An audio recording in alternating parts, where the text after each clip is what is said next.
3 जुलाई 2003 का दिन था। मूसलाधार बरसात हो रही थी।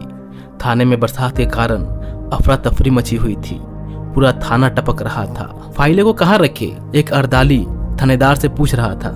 मेरे सिर पर रख दे, ये पूरी तरह सुरक्षित है क्योंकि यह सरकारी भवन नहीं है। थानेदार गुस्से से चिल्लाया। बेचारा अर्दाली साहब का रौद्र रूप देखकर भाग गया। थानेदार जालिम सिंह कुछ सोचता कि थाने का रिकॉर्ड कैसे बचाया जाए। इतने में थाने में एक सरकारी गाड़ी आकर रुकी। सरकारी गाड़ी देखकर सबका ध्यान उधर गया। गाड़ी से एक खूबसूरत महिला उतरी और सीधा जालिम सिंह के पास आ गई। एक रिपोर्ट लिखानी है। उस महिला के चेहरे से घबराहट साफ झलक रही थी।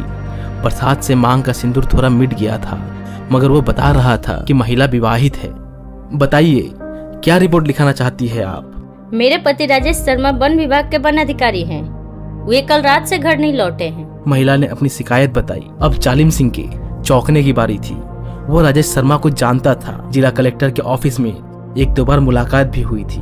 भले अधिकारी हैं, रिपोर्ट लिखाने वाली स्त्री उनकी पत्नी है। ये जानकर जालिम सिंह ने उन्हें कुर्सी पर बैठने का अनुरोध किया और अर्दली को एक गिलास पानी लाने को कहा। थाने में इस तरह सबका स्वागत नहीं होता है जैसा रेखा शर्मा का हुआ था। रेखा शर्मा थोड़ी आत्मीयता पाकर बिलख पड़ी। अरे अरे रोइए मत मैडम, अभी आपकी रिपोर्ट लिखकर साहब को ढूंढने के लिए जमीन आसमान एक कर देंगे हम लोग। आप बिल्कुल चिंता मत कीजिए, लीजिए चाय पीजिए। जालिम सिंह ने पूरी हमदर्दी दिखाते हुए कहा। रेखा चाय पीने लगी। फिर उसने रिपोर्ट भी लिखा दी और थानेदार को दे दी। जालिम सिंह ने रेखा के हस्ताक्षर रजिस्टर में करवाए और कहा, आप इसे अन्यथा मत लीजिए मैम, हम कुछ पूछताछ करेंगे जिससे आपके पति को शीघ्र ढूंढा जा सके। उम्मीद है कि आप हमारा सहयोग करेंगी। रेखा ने सहमति दे दी। राजेश जी कब से घर नहीं लौटे हैं? कल शाम से नहीं लौटे हैं। कल शाम को खाना खाकर सामने पार्क में घूमने चले गए थे, बस उसके बाद लौटे ही नहीं। पहले तो मैं इंतजार करती रही कि अब आएंगे, मगर रात को जब 11 बजे तक वो नहीं आए तो मैं ड्राइवर के साथ उन्हें पार्क में ढूंढने गई, मगर वहाँ पर कोई नहीं मिला। फिर मैंने सारे आसपास का मोहल्ला छान मारा, मगर शर्मा जी कहीं नहीं दिखे। न जाने धरती निगल गई कि आसमान खा गया उन्हें। ये कहते कहते रेखा रो पड़ी। देखिए रोइए मत आप, थोड़ा धैर्य रखिए मैम, सब ठीक हो जाएगा। ये बताइए कि किसी से उन्हें दुश्मनी थी क्या? रेखा ने इनकार में सिर हिला दिया। ऑफिस में किसी से कोई कहासुनी हुई थी क्या? वन विभाग के ठेकेदार से या माफिया से? मेरे जानकारी में नहीं है साहब। वे तो कभी मुझसे भी नहीं लड़ते थे, तो किसी और से कैसे लड़ेंगे? किसी से कोई प्रेम प्रसंग तो नहीं चल रहा था उनका? थानेदार ने संकोच करते हुए पूछा। नहीं साहब, वो तो मुझे बेइंतहा चाहते थे और मुझे तो याद भी नहीं है कि उन्होंने कभी किसी लड़की को गौर से देखा भी होगा। रेखा नीची गर्दन किए हुए बोली। अब थानेदार सोच में पड़ गया।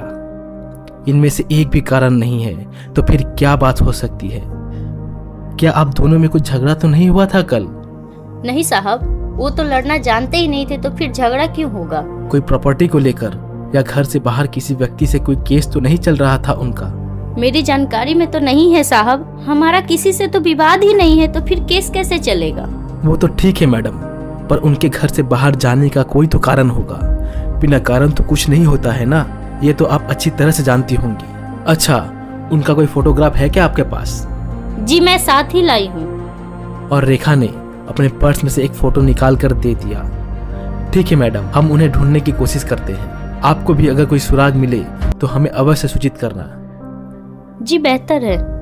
यहाँ वन विभाग में हड़कंप मच गया। एक इतना बड़ा अधिकारी कैसे और कहाँ गायब हो गया? वो खुद निकला है या उनका अपहरण हुआ है? अनेक सवाल थे, मगर जवाब किसी के पास नहीं था। बात मुख्यमंत्री तक पहुंची तो मुख्यमंत्री ने जिला पुलिस अधीक्षक को सख्त हिदायत दे दी कि उन्हें जल्दी ढूंढो। जिला पुलिस अधीक्षक ने पूरे जिले की टीम को काम पर लगा दिया। आखिर एक बड़े अधिकारी के गायब होने का मामला जो था, सारे पुलिस स्टेशनों में राजेश का फोटो भिजवा दिया गया जिससे कोई सुराग हाथ लग सके। पिछले दिनों जितनी लावारिस लाशें मिली थी सबका मिलान कर लिया, मगर कोई फायदा नहीं हुआ। पूरा पुलिस महकमा परेशान था। जनता में भी काफी आक्रोश था और मीडिया भी इसे लेकर बार बार सरकार की कानून और व्यवस्था की लचर होती जा रही व्यवस्था पर सवाल खड़े कर रही थी। मुख्यमंत्री ने पूरे जिले का पुलिस स्टाफ बदल डाला। नए पुलिस अधीक्षक ने नए सिरे से काम करना प्रारंभ किया। राजेश की ऑफिस से सघन पूछताछ की गई। मगर कोई क्लू नहीं मिला।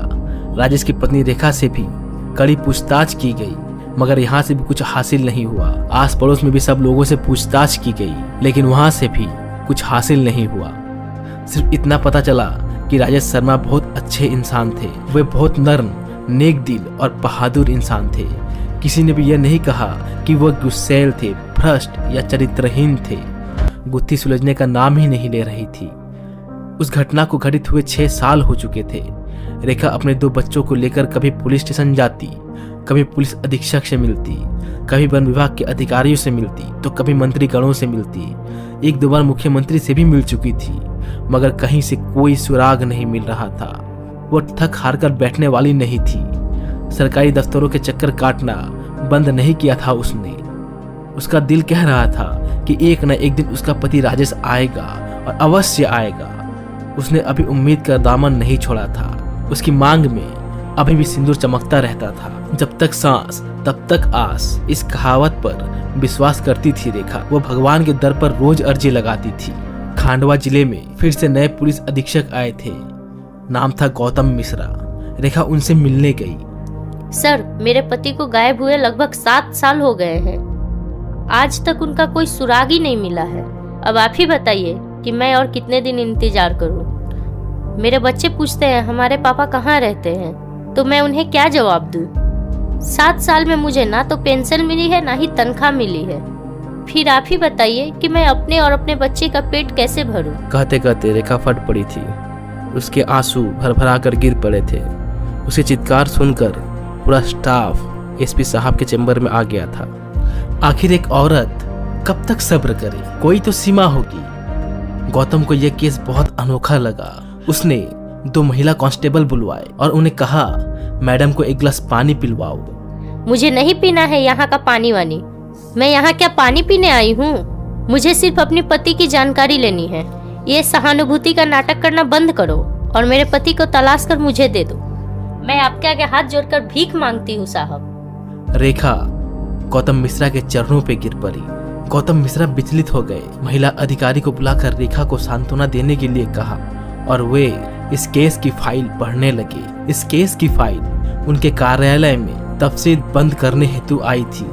7 साल तक पता नहीं चलने पर क्लोजर रिपोर्ट लगा दी जाती है और कोर्ट को भेज दी जाती है। कोर्ट यदि इस रिपोर्ट को मान लेती है तो गायब अधिकारी की मृत्यु होना मानकर उसके विधिक वारिसों को समस्त पैसा दे दिया जाता है और पेंशन चालू हो जाती है। 7 साल में बस 1 महीना ही रह गया था। एसपी गौतम मिश्रा ने पूरी फाइल पढ़नी आरंभ कर दी। इस केस की जांच पहले थाने ने की थी। जब वो कुछ नहीं कर पाई तो डीएसपी को जांच दी गई। वो भी कुछ नहीं कर पाया तो स्पेशल सेल को यह जांच सौंप दी गई। उससे भी केस हल नहीं हुआ तो जांच क्राइम ब्रांच को दे दी गई। पर दुर्भाग्य है कि क्राइम ब्रांच भी ये केस हल नहीं कर सकी। गौतम को लगा कि केस में कोई दम नहीं है। दे लेकर शक की सुई रेखा पर ही जाकर टिकती थी। रेखा से सारी टीमों ने पूछताछ कर ली थी। उसके बयान हर बार एक जैसे ही थे, इसीलिए उससे अब पूछताछ करना उचित नहीं लगता था। वैसे भी मीडिया में पुलिस की छवि बहुत खराब बन गई थी। रेखा को गिरफ्तार करना बहुत जोखिम वाला काम था। गौतम ने ठंडे दिमाग से सोचा और 3 कांस्टेबल को बुलाया और उन्हें रेखा के मकान पर निगरानी रखने के लिए कह दिया। उन्होंने सख्त हिदायत दी थी कि वे सादे कपड़े में रहेंगे। इस तरह निगरानी करो कि रेखा को पता न चल पाए। तीनों जने 8-8 घंटे की ड्यूटी बांट लो और मुझे सीधे रिपोर्ट करोगे, समझे? Yes sir. 3 दिन बाद एक सिपाही ने कहा कि रेखा से मिलने रात में एक व्यक्ति आया था और सुबह होने से पहले वो चला गया। ये सूचना बहुत महत्वपूर्ण थी। गौतम की मेहनत कुछ काम आने लगी थी। उस पर और गहन निगाह रखने के लिए हिदायत दे दी गई। दूसरे दिन उस सिपाही ने बताया कि आदमी एक बार फिर आया था। उस आदमी के बारे में पता किया तो वो आदमी रिजवान बताया गया है। गौतम ने थानेदार को तुरंत आदेश दिया कि वह रिजवान को उठा कर ले आए। थानेदार ने रिजवान को उठवा लिया और पूछताछ करने लगा। इधर रिजवान के घर वाले अपने समुदाय के सैकड़ों लोगों के साथ थाने पर आ गए और थाने का घेराव कर लिया। अतिरिक्त पुलिस बल बुलाना पड़ा। इतने में मीडिया भी आ गया। सरकार और पुलिस पर आरोप लगने लग गया कि एक सांप्रदायिक सरकार धर्मनिरपेक्ष लोगों को नाजायज परेशान कर रही है। गौतम इन बातों से बिल्कुल नहीं डरा और उसने एक टीम रिजवान के घर की तलाशी के लिए भेज दी। रिजवान को पीछे के दरवाजे से ले जाया गया।